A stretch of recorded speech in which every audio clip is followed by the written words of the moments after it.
Nii, nüüd on meil tennisneti külaline on Eesti meistrite peakohtunik Maris Tarum, et kõigepealt küsime, et siin on põhimõtteliselt teine päev, et kuidas meistrid läksid käima, et vist alguses oli natuke jama ilmaga.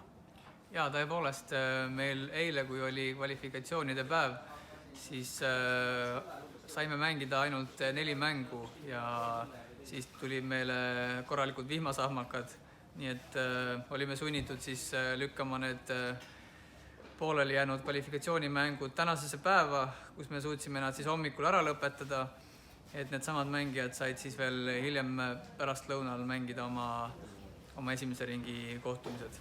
Aga praegu nüüd hetkeseisuga siis laupäeval kell 6 õhtul on meil ajakava on enam-vähem nüüd paigas, on jõudnud järele sinna, kus ta peab olema.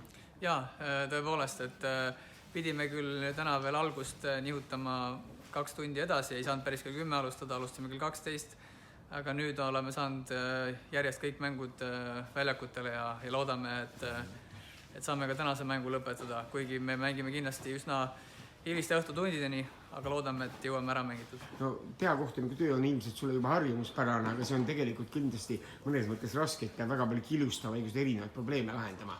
Võib-olla see ilm ongi kõige hullem, et mis kõige rohkem häirib, et või on midagi muud, mis on rohkem kohtuniku tööd.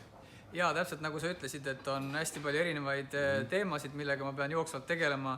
Ei ole ainult üks asi on ilma prognoosimine ja päevakava siis kohandamine, teine asi on ka kohtunike, ma pean siis silmas antud võistlustel pukikohtunike ja joonekohtunike organiseerimine.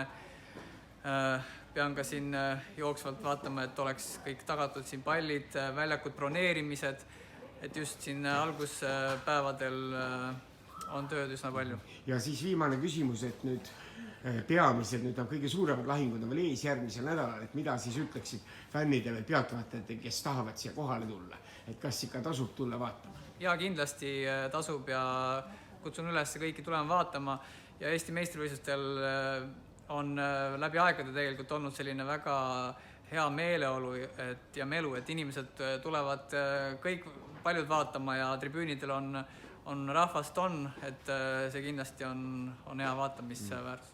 No aitäh intervjuu ees ja palju jõudu siis sinu raskes töös. Tänud.